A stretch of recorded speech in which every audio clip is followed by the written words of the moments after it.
Кыргызстанда 27 апрелге карата соңку бир сутка ичинде коронавирус жуккан дагы 13 адам аныкталды. Бул тууралуу Саламаттык сактоо министринин орун басары Нурболот Үсөнбаев билдирди. Анын айтымында илдетти жуктургандардын ичинен 2 Русиядан келгендер.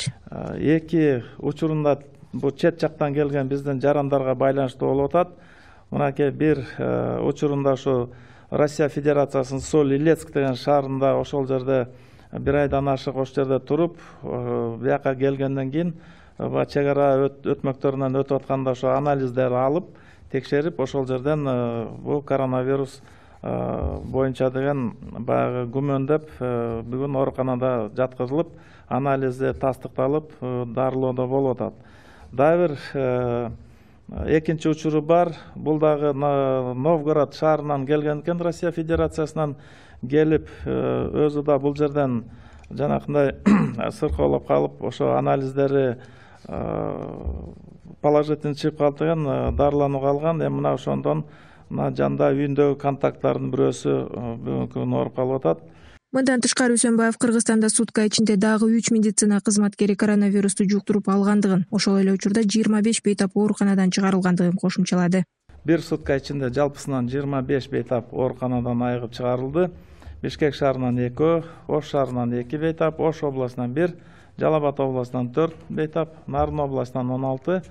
Кайталап алынган анализдердин жыйынтыктары терс чыккандыктан булар сакайып кетип үйүнө чыгарылды. Жалпы республика боюнча 395 бейтап айыгып ооруканадан чыгарылды.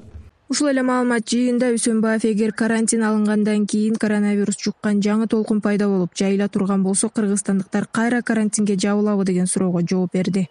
Если же после снятия карантина будет какая-то новая волна, то, естественно, если она приобретет, как вы сказали, массовый характер, то применение карантинных и обсервационных ограничительных мер, это будет опять как бы необходимой мерой. Но я думаю, на сегодня эпидситуация пока таким образом идет, что о новом карантине пока что тоже, наверное, преждевременно говорить. Белгилей кетсек, Кыргызстанда 27 апрелге карата коронавирус жуктургандардын жалпы саны 695 адамга жетти. Алардын ичинен 395 коронавирустан айыгып, 8 адам каза болгон. Коронавируска чалдыккан бейтаптарды дарылоого жана обсервацияда көзөмөлдө жаткандарга 8 миллион сомдон ашык каражат жумшалды. Бул тууралуу Милдеттүү медициналык камсыздандыруу фондунун төрайымы Элнура Боронбаева билдирди.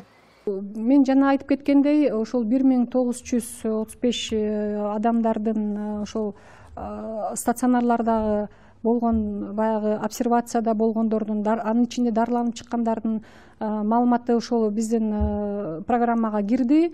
Ошонун ичинен 165 оорулуунун официалдуу ошол биз маалыматын алдык.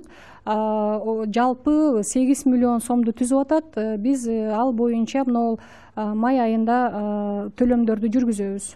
Боронбаева кошумчалагандай, коронавируска чалдыккан бейтаптар акысыз дарыланат. Дарылоо орунун түрүнө жараша 4кө бөлүнөт. Жеңил даражадагыларга 7988 сом, орточолорго 16370 сом, оор даражадагыларга 74764 сом, өтө оор бейтаптарга 118807 сом сарпталат. Эске салсак, буга чейин 24 апрелде брифинг учурунда Саламаттык сактоо министринин орун басары Нурболот Үсөнбаев Кыргызстанда коронавирус жуккан бир бейтапка болжол менен $3000 сарталып жатканын айткан эле.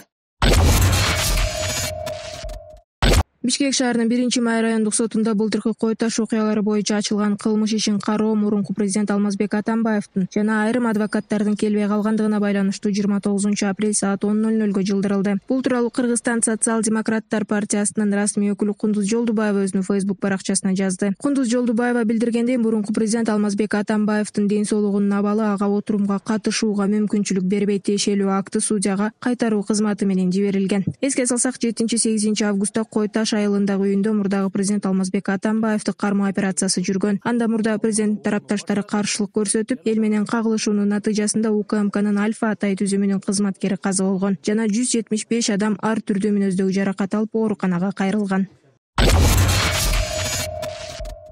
Мектептердин, окуу жайлардын бүтүрүүчүлөрүнүн салт болуп калган 10, 20, 30, 40 жылдык мааракелерин өткөрүүгө өзгөчө абал бүткөнгө чейин уруксаат берилбейт. Бул тууралуу Ош аймагынын коменданты Малик Нурдинов бүгүн брифингде билдирди. Анын айтымында мындай мааракелерди өткөрүү өзгөчө абалдын эреже талаптарын бузат. 20 жыл, 30 жыл, 25 жылдык мааракелер тыюу салынат.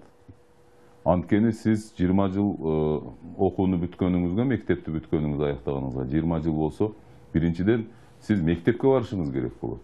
Мектепке барып, адаттагыдай деп айтканыңызга караганда, мектепке барып 1-класс, анан 10 класска өзүңүздүн ушул таалим, тарбияңызды берип, окуу ушу мектептен бүтүп кеттим эле деп өз классыңызга киришиңиз керек. Бүгүн мектептер жок, окуу жайлар жабык.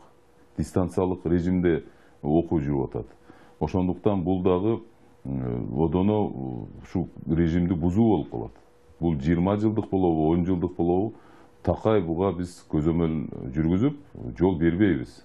Комендант ошондой эле быйылкы окуу жылында мектептерди, окуу жайларын аяктап жаткан бүтүрүүчүлөрдүн да чогулуп сайрандашына, жаратылышка чыгып эс алышына жол берилбей турганын эскертти. Белгилей кетсек, коронавирус пандемиясына байланыштуу Кыргызстанда 22 марттан тартып өзгөчө кырдаал киргизилген. Бардык билим берүү уюмдары карантинге жабылып, окуучулар жана студенттер аралыктан окутуу системасы аркылуу билим алуусун улантып жаткан чагы.